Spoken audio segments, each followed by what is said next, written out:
Virgo, hi, welcome to Mr. Queen PH at ito ang inyong weekly reading for August 19 to 25, 2024. If you are interested in private readings, meron tayong link sa description at sa pinned comment, check nyo lang information kung paano mag-book for a private reading.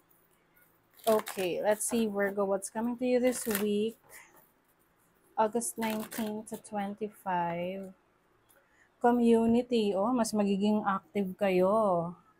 Virgo, yung iba sa inyo, nagpapakilala kayo sa area nyo. Baka kayo ay papasok sa politika o kaya gusto nyo maging government official o kaya gusto nyo maging re-electionist. 'Di ba? So, mas nagiging active kayo sa community to serve others. Yung iba naman, kung hindi kayo sa politika, pwedeng sa social media. Ayan. Being active, no? So, yung iba sa inyo, pwede rin meron kayong leadership role sa community ninyo na pwedeng kayo ay presidente or officer ng Homeowners Association. Deep knowing. Ayan. So, some of you, pagdating sa inyong instinct, no? Very powerful yung instinct nyo. On point yung inyong intuition ngayong week na to. Maaring marami rin kayong mga realization sa buhay about what you really want. Yung iba sa inyo, gusto nyo mag-serve. Gusto nyo mag-serve sa ibang tao. Oo, pwedeng public service. You also have chaos and conflict. So, maaaring yung iba, parang iniiwasan nyo yan, yung path na yan, pero doon ka dinadala. Maaring, let's say, sa politika, no? Gusto mong maging public servant. Kahit ayaw mo, pero yung mga tao sa paligid mo, gusto ka nila. Kasi nakikita nila na yung intentions mo ay mabuti para sa nakararami. Kahit na kahit hindi sa politics yan or sa government office, kahit na yung mga private institution, no? Maaring meron talagang leadership role na nag-open up for you na kailangan mo lang tanggapin. Kasi yung iba calling talaga yan. Oo. Kasi parang nakikita kayo as someone who is wise, marami ng alam, experience, expert, kaya kayo yung gusto. Overall energy, the Chariot, wow. As an overall energy, this is about success, triumph, tagumpay, sa mga gusto mong i-pursue sa buhay. Ikaw yung tipong on the go. Pwedeng ngayong week na to, marami kang aasikasuhin, you will be traveling to and from, no? Yeah. Marami kang errands na gagawin. Your challenge, King of Swords. So, maaaring magkaroon ka ng challenge with an air sign, Gemini, Libra, Aquarius, na pwedeng ito yung kino-question yung mga ideas mo. Minsan may mga ganyan, no? Let's say sa trabaho. Yung parang lagi nakakontra sa'yo sa mga ideas mo. Kahit na maganda naman yung ideas mo. 'Di ba? Pwede kasi itong person na to is competitive sa'yo.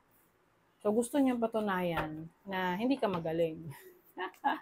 Ito yung time na mas lalo mo kailangan patunayan kung gaano ka kagaling.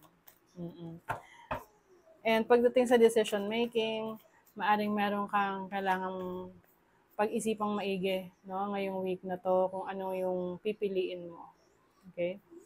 So, your opportunity, you have the Fool. Wow. So, as an opportunity, this is a new beginning. You may be taking a risk, no? Meron kang parang tataya ka sa isang sitwasyon or let's say negosyo, magte-take ka ng risk. This is also about freedom. So, maaring pinapalaya mo yung sarili mo sa limitasyon mo. Kaya may mga bago kang susubukan, may mga i-explore ka pa. Your blessing is the Four of Cups. So, as a blessing, maaring mas magiging grateful ka sa kung ano ang meron ka. Kasi minsan, di ba, tayo, iniisip natin na, ay, ito lang yung meron ako. Pero, when you're kung i-compare mo sa iba, although merong nakakaangat sa'yo, meron ka namang ikaw yung nakakaangat sa kanya. 'Di ba? So, ang ingay nung motor na dumaan. Alam niyo, nasa ano kasi ko, nasa baba, nawala ako sa kwarto dahil kailangan kong bantayan ng aking bunso. Oo. So, pag sa kwarto ko, hindi ko siya makikita. So, at least ngayon, nakikita ko siya kahit nagre-read ako. Dahil ang aking ibang anak ay nag-school na. So, kailangan ko talagang gumawa ng reading. So, inaano ko lang, sinisingit ko talaga. So, anyway, maaring yung iba sa inyo, ang blessing ninyo is you will be more grateful for your blessings na ma-realize mo na, swerte pala ako kasi maganda yung sitwasyon ko ngayon, 'di ba? Na minsan tinitake for granted natin, 'di ba? Oo. Let's see your money, career, finances. You have the Eight of Wands. Marami ka talagang kaganapan sa trabaho, business, career. Kung ikaw ay may negosyo, maraming inquiries, maraming messages. Kung sa trabaho naman, marami kang pupuntahan, no? Mm-mm. Uy, you have the Ten of Coins. Ang ganda. When it comes to your finances, meron ditong pagkakaroon ng financial stability. Kung ano yung needs mo, makukuha mo. Yung iba sa inyo, kung meron kayong inaasikaso related sa mana, no, sa inheritance ninyo, meron ng mga updates yan. Makukuha nyo na yung mga updates. Or may good news na parating pagdating sa inyong inheritance. Mm-mm. Or meron din ditong meron kayong matatanggap na message from your family, parang humihingi sila ng suporta or sustento, parang ganun. Sa love life, tingnan natin. Five of Coins, oh my God, naku Virgo, meron ditong maaring mang-ghost sa inyo pagdating sa relationship. You may be dealing with someone na para siyang palitaw, lulubog lilitaw, no?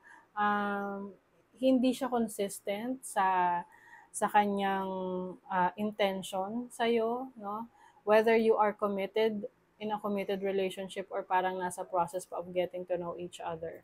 So, if you feel na parang nagsasayang ka na lang ng oras at panahon sa taong to, then it's time to cut off this person from your life. Parang feeling mo kasi na, hindi ko din i-deserve to, so I deserve someone better. So, you're going to cut this person off your life. Okay, you have the snake. Nako, meron ditong, you have to be careful when it comes to, lalo sa relationship, no? Kasi dito yung may parang alanganing energies para sa inyo. Ito yung tipong magaling mangako pero wala naman siyang tinutupad. So, pag ganun na, nakakakita ka na ng red flag sa taong to, markahan mo na siya. Markado na siya. You also have house. House is about stability. This is like your foundation. So, maaring isa yan sa pagbibigyan mo ng attention ngayong week na to. Meron kang ipapaayos sa bahay nyo, no? Or maaring you will also spend more time with your loved ones, your family members. Pwedeng ito rin yung may kinalaman sa mana, no? Pwedeng meron kayo marireceive na inheritance na bahay. May mamanahin kang bahay or lupa. You have mountain. So, itong mountain is about a challenge na ma-overcome mo. So, maaring iba sa inyo kung kayo nagkaroon ng challenging situation, lalo na sa isang tao na hindi naging tapat sa inyo. Ngayon, ma-overcome nyo na yan. Kayo ang winner. Pay attention to your health, Virgo. Importante rin na chine-check nyo rin yung sarili nyo. Someone is trying to come between you and a friend or something you want. So ito na nga. Pwedeng merong talaga na person or can be someone in your life na nakikialam sa buhay mo. Sa decision mo, sa relationship mo sa isang tao. Meron kayong secret admirer. Wow. Yung iba sa inyo kikiligin this week. Okay. So, let's see ano pa. Uh-huh. You have wolf, heart medicine. Let go of that which does not serve your highest good. So, meron kang ile-let go na alam mong hindi na nakakatulong sa pag-unlad mo. So, this makes sense with the Queen of Swords dito. May ika-cut off ka. This can be a relationship. Okay. And then, strength. Ayan. Take time to make clear decisions. So, yung iba sa inyo, malakas ang loob na mag-decide for kung ano man yung mga direction na tatahakin nyo. Ancestral healing. So, yung iba sa inyo, you are healing from your past, no? You are about to heal from anything na nagpahirap sa kalooban mo. Okay? So, that is your reading, Virgo. Thank you so much. Bye!